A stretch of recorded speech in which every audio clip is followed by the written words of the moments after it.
오늘은 2020년 1월 마지막 주일이자 민속주일로 지킵니다. 옆사람과 인사 한번 나눌까요? 새해 하나님의 복이 넘치기를 소망합니다. 우리는 세상의 복이 아니라 하늘의 복을 받아야 합니다. 그래서 2020년 새해에 하늘의 복이 더 넘치는 믿음의 자녀들이 되기를 소망합니다. 오늘 말씀은 하나님이 모세를 통하여 애굽에서 노예 생활하는 이스라엘 백성들을 해방시켰습니다. 그리고 그들은 홍해를 건너서 지금 광야를 행진하면서 시내산으로 가고 있습니다. 하나님께서는 가나안 땅에 들어가기 전에 먼저 그들을 시내산으로 인도하여서 하나님께서 율법을 주심으로 하나님과 이스라엘 백성들 사이에 언약 백성, 먼저 언약을 맺고자 하였습니다. 그래서 오늘 본문을 보면 그 지나가고 있는 길이 1절에 잘 나오고 있습니다. 지금 1차적으로 시내산까지 가야 되는데 아직 시내산에 도달하지 못하고 엘림을 떠나 엘림과 시내산 사이에 있는 신광야를 지나고 있음을 알 수 있습니다. 그런데 오늘 이 신광야에서 놀라운 사건이 하나 생깁니다. 이스라엘 백성들에게 이 신광야에서부터 하늘에서 만나가 내리기 시작한 겁니다. 그래서 우리는 이 신광야하면 시내산으로 가는 도중 이 신광야에서부터 하늘에서 만나가 내렸구나, 이걸 떠올릴 수 있어야 합니다. 그래서 저는 오늘 새해를 맞이하여 이 신광야에서부터 하늘에서 매일매일 만나가 내리면서 이스라엘 백성들을 하나님이 인도해 주신 것이 2020년 새해 우리들의 가정에도 매일매일 하늘에 만나가 내릴 수 있는 은혜로운 새해가 될 수 있기를 간절히 소망합니다. 그래서 오늘 말씀을 통하여 하나님께서 신광야에서 하늘에 만나를 내려주신 그 의미가 무엇인지 깨닫고 우리도 새해에 매일매일 하늘에 만나를 맛볼 수 있는 은혜로운 2020년이 될 수 있기를 간절히 소망합니다. 그러면 이제 이스라엘 백성들이 애굽에서 나왔잖아요. 그리고 지금 신광야잖아요. 그러면 애굽에서 나온 지 언제부터 얼마나 지나서 하늘에서 만나가 내려오기를 시작했느냐, 우리는 이거부터 찾아봐야죠. 근데 오늘 1절에 보면 정확히 날짜가 기록이 되었네요. 애굽에서 나온 지 둘째 달 15일. 그러니까 애굽에서 나온 지 45일이 지나서, 그러니까 애굽에서 나와서 신광야까지 도착하는 기간이 한 달 반, 45일이 걸렸음을 알 수 있습니다. 우리는 궁금하지 않습니까? 왜 애굽에서 나와서 정말 홍해를 건너서부터 하나님께서 만나를 내려주셨으면 얼마나 좋았을까요? 그러면 이스라엘 백성들이 원망하고 불평할 일도 없습니다. 왜 굳이 하나님께서는 애굽에서 나온 지 45일이 지나서 한 달 반이 지나서 신광야에 도착해서 왜 그때부터 하나님께서는 만나를 내려주시기 시작했는가? 이런 좋은 질문을 하면서 묵상할 때 우리는 하나님께서 우리에게 주시는 놀라운 하늘의 말씀을 들으면서 은혜를 받을 수 있을 거예요. 왜 그렇습니까? 이들이 애굽에서 나올 때 이스라엘 백성들이 굉장히 많은 음식들을 가지고 나왔던 것이죠. 그래서 45일 동안은 애굽에서 가지고 나온 음식들을 먹으면서 지낼 수가 있었다는 것이죠. 이것이 우리들에게 주는 교훈은 무엇입니까? 이처럼 이스라엘 백성들이 자기들이 가진 것, 자기들이 소유한 것, 자기들이 먹을 것이 있을 때는 전혀 하나님을 바라보거나 하나님을 의지하지 않았다는 겁니다. 우리의 인생도 2020년이 시작됐지만 내가 가진 것, 내가 소유한 것, 내가 얻은 것, 이걸 의지하면서 살 때는 하나님이 우리의 삶에 개입하시거나 하나님이 우리들의 삶을 인도해 주시지 않는다는 겁니다. 그래서 우리가 2020년이 되어서 무엇을 우리들이 의지하며 살 것인가? 오늘 광야에 있는 이스라엘 백성들이 45일 동안 애굽에서 가져온 자기들의 음식에 연연하면서 그것을 의지하면서 살아갔을 때 하나님이 침묵하십니다. 하나님이 그들의 삶에 개입하지 않는 걸 보면서 우리도 2020년 내가 가지고 있고 내가 소유하고 이걸 의지하고 믿고 따라간다는 것. 우리의 인생도 이스라엘 백성들과 다를 바가 없음을 깨달으시기를 간절히 소망합니다. 근데 45일 만에 이스라엘 백성들의 먹을 모든 양식이 떨어졌어요. 이때부터 더 이상 이스라엘 백성들이 의지할 것이 사라졌을 때, 이스라엘 백성들이 가지고 있는 것이 없어졌을 때, 하나님은 그때부터 개입하시기 시작하고 이스라엘 백성들을 돌보기 시작하는 놀라운 은혜를 우리들에게 보여주고 있다는 것이죠.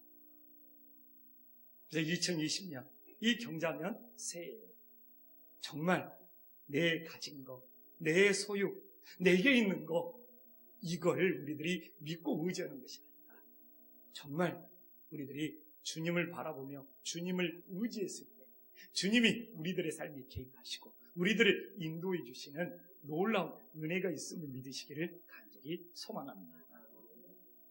그러면 이제 이스라엘 백성들이 애굽에서 가져온 모든 것이 떨어졌잖아요. 이때 이스라엘 백성들이 모든 것이 사라졌을 때 어떤 반응을 했느냐가 굉장히 중요합니다. 그들은 이제 45일 만에 자기들이 가져온 것이 다 사라졌어요. 하나님 앞에 어떤 반응을 보이고 있죠? 그 반응이 오늘 3절에 나와 있는데 참 하나님의 마음을 아프게 하고 있어요. 우리가 애굽 땅에서 고기 가마 곁에 앉아 있던 때와 떡을 배불리 먹던 때가 뭡니까? 좋았다는 거잖아요. 이 고백은 지금 출애굽한 이스라엘 백성들의 신앙의 수준을 적나라하게 보여주는 거예요. 이 고백 속에 이스라엘 백성들이 무엇을 원하면서 살아가는지 그들의 신앙의 상태가 그대로 나오는 겁니다. 그들의 신앙의 상태는 뭡니까? 오직 육신의 배부름, 육신의 만족만을 추구하는 그들의 영적인 상태를 적나라하게 드러내고 있는 겁니다. 이스라엘 백성들이 놓치고 있는 거예요. 그들이 왜 애굽에서 출애굽을 했느냐. 그들이 어디를 향해서 가고 있느냐. 그들은 애굽에서 노예 생활을 했습니다. 지금 그들이 배가 고파서 애굽에서 나온 것이 아니에요.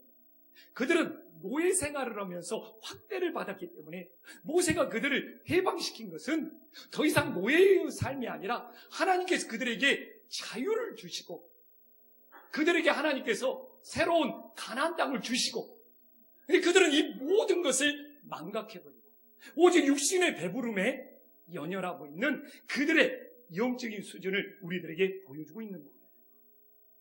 그 신앙은 하나님이 나를 왜 부르셨지? 하나님이 나를 왜 구원하셨지? 이 하나님이 우리에게 주신 최고의 은혜를 망각해버려요. 이스라엘 백성처럼 육신의 배부름, 육신의 만족에 연연하는 그런 신앙의 삶이 된다는 것을 우리들에게 보여주고 있는 거예요. 우리는 신앙생활하면서 하나님이 우리에게 주신 최고의 은혜가 뭐냐? 오늘도 이걸 우리는 놓치지 말고 망각하거나 잊어버리지 않아요. 저는 오늘 성도님들에게 한번 떠올려 주십시오. 하나님이 나에게 주신 최고의 은혜는 뭡니까? 하나님께서 이스라엘 백성들에게 주신 최고의 은혜는 애굽에서 종살이하던 그들을 하나님께서 자유케 하시고 새로운 가나안 땅으로 인도하시는 최고의 은혜를 주셨거든요. 그리고 나머지 것은 그 가나안 땅, 새로운 땅으로 가는 다 사소한 문제예요. 우리도 동일합니다. 하나님은 우리들에게 최고의 은혜를 주셨고 우리는 이미 최고의 은혜를 받은 자들이에요. 세상에서 종살이하는, 세상에서 죄악에 종살이하던 하나님이 예수 그리스도를 통하여 우리를 부르시고 죄에서 자유케 하셨던 거예요. 세상에 우리들이 종노릇하던 우리들이, 죄악의 종노란 우리들, 이제 예수님의 보혈을 통하여 하나님의 자녀가 되는 최고의 은혜를 받은 존재들이에요. 그래서 이스라엘 백성들도 애굽의 종노릇하는 그들이 자유케 되는 놀라운 신분의 변화, 최고의 은혜를 받았고 우리도 예수님을 통하여 하나님의 자녀가 되는 최고의 은혜를 받는 거예요. 근데 우리가 받은 최고의 은혜를 모르고 망각하면 우리는 신앙이 성장하지도 않고 변화되지도 않고 예수님을 닮아가지도 않는 거예요. 이스라엘 백성들이 내가 받은 최고의 은혜가 뭐냐? 이걸 알기 전에는 그의 삶들은 달라지지가 않습니다. 변화되지가 않습니다. 늘 육신의 배부름 때문에 그 원망과 불평이 반복되는 그런 광야의 되돌이표 생활을 하게 되어 있는 겁니다. 우리는 어떻습니까? 나는 하나님께 받은 최고의 은혜를 알고 있는 거예요. 예수님의 보혈을 통하여 내가 구원받고 하나님의 자녀가 된 이 최고의 은혜를 알고 있는 거예요. 이걸 모른다. 2020년 우리의 신앙이 변화되거나 자라날 수가 없어요. 그리고 여전히 사소한 문제로 이스라엘 백성들처럼 육신의 문제를 가지고 원망하고 불평하는 그 신앙의 반복이 2020년에도 계속된다는 거예요. 우리 옆 사람한테 한번 물어볼까요? 새해를 맞이하여 주님이 주신 최고의 은혜를 알고 있습니까? 한번 물어보십시오. 최고의 은혜를 알고 있습니까? 정말 최고의 은혜를 알고 있습니까? 왜 이것이 중요하냐면 이걸 모르면 내가 왜 교회를 나왔지? 내가 오늘 왜 하나님께 예배를 드리고 있지? 다 놓쳐버려요. 이스라엘 백성들이 그러고 있어요. 오늘 내가 여기서 왜 찬양하고 있지? 오늘 내가 여기서 왜 기도하고 있지? 최고의 은혜는, 이 최고의 은혜는 바뀔 수가 없는 거예요. 여러분들이 신앙생활 한다고 해도 이 최고의 은혜보다 더 큰 은혜는 없는 거예요. 이것 바라보면서 우리는 새해에 하나님께 감사하면서 영적 싸움에서 승리할 수 있는 믿음의 자녀들이 될 수 있기를 간절히 소망합니다. 그러면 이제 하나님께서 만나를 내려주신 것에는 어떤 교훈, 어떤 은혜가 있습니까? 그런데 이 만나에 대해서 오늘 말씀은 출애굽기 16장은 만나가 어떻게 시작하고 이런 것들에 대해서 잘 나와 있어요. 근데 신명기에 보면 만나가 주는 은혜가 뭔지 정확히 정의를 내리는 것이 있습니다. 신명기 8장 3절을 우리 다 함께 한 목소리 읽어보겠습니다. 시작.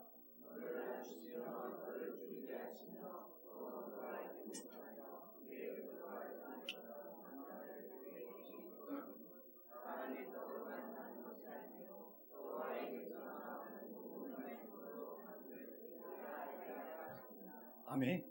그냥 이 말씀을 읽으면 그런갑다는데 좀 이 말씀을 묵상하면 고민이 생길 수 있어요. 만나는 지금 이스라엘 백성들의 육신의 배를 채워주는 건데 왜 육신의 배를 채워주는 이 만나가 왜 하나님의 입에서 나오는 모든 말씀으로 살게 해주는 것을 가르쳐주는 거지? 좀 앞뒤가 안 맞아요. 지금 만나는 이스라엘 백성들의 배고픔을 해결해주고 있거든요. 근데 왜 이스라엘 백성들의 배고픔을 해결해주면서 하나님의 입에서 나오는 모든 말씀으로 살게 해준다고 하는 것이지? 여기에 대한 한 번쯤의 고민이 있다면 그 고민을 해결해주는 것이 이 출애굽기 16장에 왜 신광야에서 만나가 시작됐느냐. 오늘 출애굽기 16장을 읽어보면 이 문제는 저절로 해결이 돼요. 왜 만나가 하나님의 입에서 나오는 모든 말씀으로 살게 해주는 겁니까? 오늘 4절에 나와요. 생명의 주관자가 누구냐? 내가 너희를 위하여 하늘에서 양식을 비같이 내리리니 백성이 나가서 일용할 것을 날마다 거둘 것이라. 여기서 만나를 내려주신 분은 하나님이 직접 내려주신다. 그리고 중요한 것은 하나님이 절대로 이택지를 주시지 않는다는 거예요. 날마다 일용할 것을 날마다. 이게 굉장히 중요한 의미가 있거든요. 이 16장을 읽어보면 전체적으로 해결이 돼요. 19절, 20절에 보면 어떻게 나와 있습니까? 19절, 20절에 어제 것을 오늘까지 남겨두면 썩어버려요. 오늘 것을 내일까지 남겨둬도 어떻게 돼버립니까? 썩어버려. 그렇기 때문에 날마다 이 일용할 것이 굉장히 중요한 거예요. 이 의미는 무엇입니까? 하나님이 생명의 주관자라. 오늘도 하나님께서 뭡니까? 우리에게 생명을 주셨고 오늘도 하나님께서 우리에게 24시간을 선물로 오셨고 그래서 신앙은 날마다의 신앙, 오늘의 신앙이 되어야 된다. 이게 만나의 은혜예요. 생명의 주. 그렇기 때문에 우리가 2020년이 시작됐지만 어제 것으로 사는 것이 아니에요.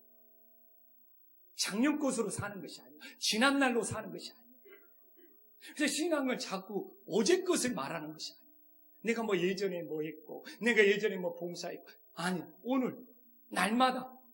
오늘 하나님이 나에게 생명을 주셨고, 오늘 하나님이 나에게 24시간을 줬고, 그리고 신앙은 내일 일을 염려하지 않는 것. 이 만나의 의미가 내일 일을, 왜? 우리는 내일 일은 하나님 것이에요. 하나님이 나에게 주시지 않았어. 하나님이 주시지 않는 내일을 하나님이 내일 그 시간도 나에게 주시지 않았고 생명도 나에게 주시지 않았어요. 그래서 만나가 그 의미예요. 만나는 오늘 내가 열심히 모아가지고 내일까지 먹어야지 내일 썩어버려. 내일 아침에 일어나서 새롭게 나가서 새롭게 만나를 수확해야 돼요. 이스라엘 백성들에게 하나님이 이 훈련을 시키시는 거예요. 너희들의 생명의 주관자가 누구냐? 만군의 하나님 여호와. 오늘도 너희들에게 생명을 주신 분이 누구냐? 우리 하나님. 오늘도 24시간의 시간을 주신 분이 누구냐? 여호와 하나님. 오늘도 나에게 일용할 양식을 먹이시고 입히시는 분이 누구냐? 하나님 아버지라는 거예요. 이게 만나의 훈련이에요. 그래서 우리는 과거의 것, 어제의 것, 여기에 매여 있고 여기에 연연하고 여기에 붙들려 살면 이건 만나의 인생이에요. 그리고 아직 하나님이 우리에게 주시지 않는 내일 일을, 앞으로 일을 염려하고 근심하며 이것도 하나님이 주신 만나의 인생이에요. 2020년 새해 우리는 날마다 하나님이 우리에게 생명 주시고 날마다 하나님이 우리에게 시간 주시고 날마다 우리에게 일용할 것을 공급하시는 그 하나님의 은혜로 살아가는 놀라운 은혜가 있기를 간절히 소망합니다. 또 하나는 뭡니까? 오늘 4절에 잘 나와 있죠. 하나님은 말씀을 지키는지를 시험하겠다는 거예요. 이같이 그들이 내 율법을 준행하나 아니하나 내가 시험하랴. 이 만나라는 것은 하나님의 말씀. 그러니까 신명기 8장 3절에 그 뜻이 만나가 내리기 시작하는 출애굽기 16장에 다 설명이 나와요. 근데 어떤 걸 시험합니까? 중요하죠. 어떤 걸 시험합니까? 뭘 시험합니까? 어떤 말씀을 지키는지 시험합니까? 바로 5절에 나오잖아요. 5절에 나오잖아요. 여섯째 날까지, 여섯째 날에는 뭡니까? 2배를 주겠다. 갑절을 주겠다. 아니, 평상시에는 하루치밖에 안 줘. 아무리 많이 수확해도 다음 날까지 먹을 수가 없어. 근데 유일하게 여섯째 날만 갑절로 줘. 왜? 안식일을 지켜. 7째 날은 안식하면서 하나님을 바라보고 경배하고 예비하는 거예요. 그래서 오늘 만나 사건의 결론이 30절이에요. 다 함께 한번 읽어보겠습니다. 시작.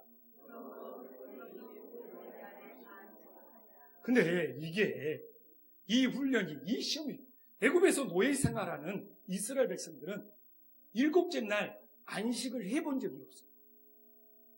지금 광야에서 애굽에서 나온 이스라엘 백성들에게 가장 큰 숙제는 뭡니까? 7째 날이 안식이라는 것을 가르쳐서 가나안 땅에 들어가야 되는 거예요. 그들은 애굽에서 400년 동안 노예 생활하면서 7째 날 안식을 잃어버린 거예요. 그렇기 때문에 창조주 하나님을 경배할 수가 없는 거예요. 그래서 광야에서 이것이 회복된 다음에 가나안 땅에 들어가야 돼요. 그렇지 않으면 이 가나안 땅이 거룩한 땅, 아버지의 땅, 주님의 땅이 될 수가 없는 거예요. 그러니까 어떻게 보면 7째 날 안식하는 것은 무엇보다도 그들에게 중요한 영적인 싸움이었던 거예요. 근데 이걸 가르치는 방법이 뭐냐? 평상시에는 어제치를 오늘까지 남겨놓으며 썩어버린단 말이에요. 근데 이 상아리만큼 6일째는 하나님이 갑절로 주셔. 그리고 7째 날 안식일에 그것이 썩지 않고 먹을 수 있어. 그러면서 안식일에는 내 일을 멈추고 하나님만을 경배할 수 있는 이 놀라운 은혜가 이스라엘 백성들에게 주어지고 있다. 그래서 오늘 이같이 이 만나를 통하여 너희들이 안식일을 지키는 이 하나님의 말씀을 지키는 것을 시험까지 한다는 놀라운 의미가. 그래서 하나님께서 우리들에게 선악과를 주면서 그 선악과를 시험하신 것처럼 광야의 이스라엘 백성들은 이 일곱째 날 안식일을 지킬 수 있느냐? 이게 놀라운 시험이었어요. 왜? 애굽의 노예 생활 속에 안식일을 몰랐던 그들에게 이 안식일을 세우는 것은 단지 하루에 쉬는 것이 아니라 창조주 하나님, 구원의 하나님을 경배할 수 있는, 어떻게 보면 믿음의 전부가 될 수 있었던 것이죠. 정말 우리는 새해를 맞이했습니다. 새해도 우리들이 변함없이 이 주일날의 은혜, 이 안식일의 은혜, 내일을 멈추고 온전히 하나님을 경배할 수 있는 이 은혜, 하나님을 바라보며 하나님을 찬양하고 하나님을 높일 수 있는 것이 애굽에서 종살이하는 것에서 벗어난 그들의 최고의 특권이고 권리였습니다. 우리에게도 이 권리, 이 특권이 있어야 되지 않습니까? 믿는 자에게는 이 안식하면서 하나님을 경배하는 것이 최고의 특권입니다. 내가 세상에 종살이하는 것이 아닙니다. 내가 세상에 일꾼으로 사는 것이 아닙니다. 나는 하나님의 자녀로서 이렇게 안식하면서 하나님을 경배할 수 있다는 것이 2020년 우리에게 최고의 특권, 최고의 은혜가 된 것, 다시 한번 믿을 수 있기를 간절히 소망합니다. 이제 하나님 말씀을 오늘 좀 잘 정리해 보겠습니다. 정말 이 하나님의 말씀을 묵상할 때는 무슨 단어가 많이 나오냐, 이런 것도 다 중요합니다. 오늘 보니까 오늘 제일 많이 나오는 단어는 원망한다는 말이 오늘 본문에서는 제일 많이 나옵니다. 몇 번 나오고 있습니까? 원망한다는 말이 7번 나오고 있습니다. 한번 성경 보면서 찾아볼까요? 2절에 한 번 나오고 있죠? 7절에 2번 나오고 있죠? 8절에 2번 나오고 있죠? 9절에 한 번 나오고 있죠? 12절에 한 번 나오고 있죠? 다 합치면 몇 번입니까? 7번. 어려워요? 하나 더하기, 둘 더하기, 둘 더하기, 하나 더하기, 하나 더하기. 어렵지 않죠? 7번 나오고 있습니다. 근데 그 다음으로 많이 나오는 것이 뭔지 압니까? 하나님이 이 원망을 들으셨다. 저는 이것도 하나님이 우리 기도만 들어주시는 것이 아니라 평상시에 우리들이 원망하는 말까지 하나님이 다 듣고 계시구나. 한번 더 찾아볼까요? 7절에 나오잖아요. 하나님이 이스라엘 백성들의 원망을 들으셨다. 8절에도 나오잖아요. 하나님이 이스라엘 백성들의 원망을 들으셨다. 9절에도 나오잖아요. 하나님이 이스라엘 백성들의 원망을 들으셨다. 한 번 더 나오네요. 12절에 하나님이 이스라엘 백성들의 원망을 들으셨다. 몇 번이죠? 4번 나오죠. 야, 그래서 하나님은 우리들의 기도만 들으시는 것이 아니구나. 우리들의 원망도 하나님이 듣고 계십니다. 좀 우리가 기억해야 될 필요가 있지 않습니까? 근데 오늘 2절에 분명히 2절에 뭐라고 나오죠? 모세와 아론을 원망한 것 같아요. 근데 8절에 가보면 이게 모세와 아론을 원망한 것이 아니에요. 누구를 원망한 것이 되어버렸습니까? 너희의 원망은 우리를 향하여 함이 아니요 여호와를 향하여 함이라. 무엇입니까? 하나님은 우리의 원망을 듣고 계실 뿐만 아니라 뭐예요? 우리의 중심을 보고 계신다. 우리의 마음을 보고 계신다. 그래서 제가 지난주 새벽 설교하면서 이 말씀에 제가 좀 찔림도 받고 은혜도 받았거든요. 마태복음 15장 8절에 제가 이제 지난주에 새벽 설교한 겁니다. 자, 함께 읽어보겠습니다. 시작.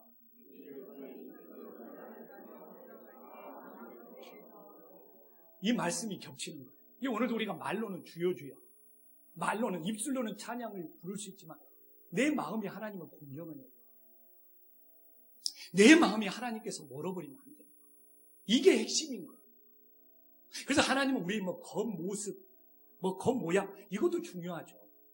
근데 우리 마음에서 하나님을 공경하는 마음에서 나온다면 하나님이 기뻐 받으시지만 내 마음이 하나님을 공경하는 마음 없이 나오는 것들은 하나님이 연락하시지 않는다는 것이죠.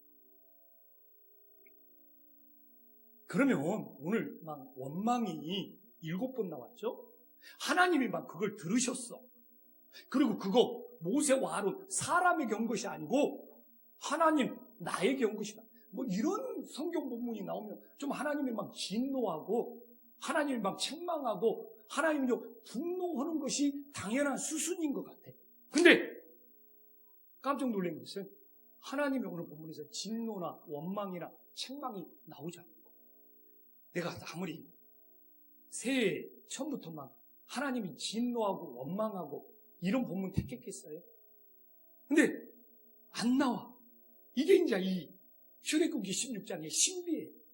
하나님의 놀라운 은혜예요. 아니 왜 이렇게 하나님의 막 원망을 7번씩 부각시키고 그걸 하나님이 막 4번씩 들었다고 하고 그거 막 사람에게 한 것이 아니고 하나님에게 직접 한 거다 해놓고 왜 하나님이 진노나 분노나 책망이나 훈계가 나오지를 않아요? 왜 그럴까요? 오늘 7절에 봐보십시오. 오히려 하나님의 영광을 보여주겠대요. 세상에 이런 일이. 그러면 하나님이 말로만 영광을 보여준 것이 아니라 10절에 봐보십시오. 자, 한 목소리 읽어보겠습니다. 시작.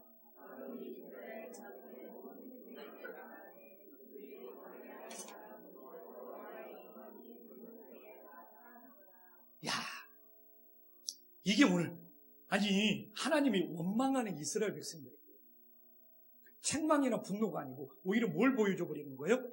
하나님의 영광을 보여줘. 그 이유가 무엇입니까? 우리의 인생은 육신의 만족만을 위해서 살아가는 것입니다. 이 주님을 바라보는 이 영적인 세계, 영적인 만족, 영적인 은혜가 있다는 것을 기막히게 말해줍니다. 요새 뭐 TV에 인문학 뭐 열풍 오고 막 이런 뭐 지식의 기쁨 해갖고 막 인문학 이야기를 나누는데 이제 공리주의에 미리 그런 이야기를 했어요.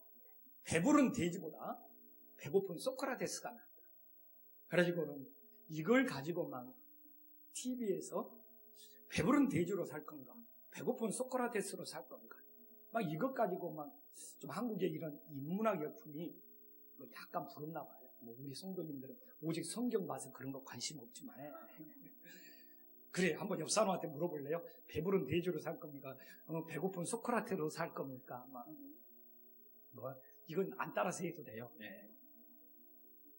근데 저는 오늘 성경 말씀은 훨씬 다른 이 세상의 그런 인문학이나 철학보다 훨씬 더 차원이 높다고 생각합니다. 공리주의에서 미리 배부른 돼지보다 배고픈 소크라테스가 낫다 어땠다는 거죠. 오늘도 어떻게 보면 저는 철학이나 인문학보다 나는 하나님의 말씀이 훨씬 더 수준이 높다고 믿습니다. 똑같은 거. 우리가 배부른 만족으로 살 것이 아니라 하나님의 영광을 바라보면서 살아야 된다는 정말 더 멋진 이야기. 세상 사람들은 세상이 요새 인문학, 철학이 막 하지만 저는 그것과 비교할 수 없는 이 성경에는 위대한 어떤 영적인 가치, 하나님의 가치가 있는 그렇지 않습니까? 그래도 세상은 배부른 돼지보다 배고픈 소크라테스가 낫다 이것에 감탄을 하는데 우리는 그것보다 훨씬 차원이 높죠. 똑같은 이야기잖아요. 이 배부른 것에 만족하는 것이. 그러나 우리는 그것이 아니라 하나님의 영광을 바라보면서 살아야 된다. 우리가 그런 존재라는 거예요. 2020년을 시작하면서 한 번쯤 생각해볼 문제잖아요. 2020년 우리들이 여전히 육신의 만족, 육신의 배고픔, 육신의 배부름 이런 것에 연연하면서 2020년을 보내는 것이 아니라 그렇다고 배고픈 소크라테스 이런 수준이 아니라 정말 하나님의 영광을 바라봅시다. 이게 하나님의 자녀들 진정한 믿음의 자세지 않습니까? 그래서 우리가 이게 역으로 생각해 볼 수 있지 않습니까? 이들이 하나님의 영광을 보지 못했기 때문에 하나님의 영광을 바라보지 못했기 때문에 그 가치를 모르기 때문에 이 육신의 배부름 같고 원망하고 불평하는 이런 삶을 살지 않느냐. 그렇게 되면 하나님께서는 그들에게 하나님의 영광을 보여주는 거예요. 그렇게도 우리들이 받아들일 수 있지 않습니까? 그래서 우리가 신앙생활을 하면서 교회 시설이 어찌네 우리가 좋은 시설을 찾아다니면서 신앙생활을 해요. 내 육신이 편하려고 신앙생활을 하는 건 아니잖아. 진짜 생각이 하나님이 우리에게 최고로 주신 은혜가 있고 구원의 은혜가 있고 그 구원의 은혜 때문에 우리들이 오늘도 하나님의 영광을 바라보기 위하여 이 명절에 안식하면서 하나님께 예배를 드리고 있지 않습니까? 우리들이 받은 최고의 은혜는 뭐고 우리들이 추구해야 될 최고의 가치는 무엇이냐? 이걸 잊어버리고 놓치면 안 되지 않습니까? 여러분, 우리 성도님들이 이 구석 외진 데까지 2020년도도 시설이 좋고 좀 뭔가 편하고 막 이런 거 뭐 불편함이 없고 이런 걸 찾아다니면서 신앙생활하는 건 아니지 않습니까? 우리는 하나님이 우리에게 구원하신 최고의 가치가 무엇인지를 압니다. 2020년도 우리는 육신의 배부름, 뭔가 육신의 편안함이 아니라 하나님의 영광을 바라봐야 돼요. 그것이 내 인생의 진정한 목적이다. 그래서 2020년 우리는 어떻게 살 겁니까? 우리는 여전히 육신의 어떤 만족에 어떤 현실의 문제를 보면서 원망하고 지지고 볶고 그렇게 사시기를 원합니까? 아니면 하나님의 영광을 바라봤을 때 하나님께서 내 인생을 책임져 주심을 믿고 하나님 앞에 감사하는 2020년이 되기를 원하십니다. 저는 이게 새해를 시작하면서 아주 중요한 문제라고 생각합니다. 이 미리 말했던 이 공의주의에서 배부른 돼지가 아니라 배고픈 소크라테, 이것도 엄청난 가치의 문제가 있는 거예요. 사람이 사는 가치가 뭐냐? 인문학은 이걸 설명해 주는 거예요. 그러나 오늘 말씀에 우리들이 배부른 만족이 아니라 하나님의 영광을 바라봐야 된다는 것이 신앙생활의 진짜 중요한 가치가 뭐냐? 우리는 뭘 가지고 사사건건 원망하고 불평하고 있느냐? 그러면서 나는 진짜 하나님의 영광을 바라보는 최고의 가치를 추구하고 있느냐? 우리들에게 엄청난 물음을 던지고 있는 거예요. 이걸 잊어버리면 신앙의 모든 걸 잊어버려요. 새해는 정말 우리들의 배부른 육신의 만족이 아니라 하나님의 영광을 바라보는 최고의 가치를 추구할 수 있는 영적인 존재들이 될 수 있기를 간절히 소망합니다. 기도하겠습니다. 2020년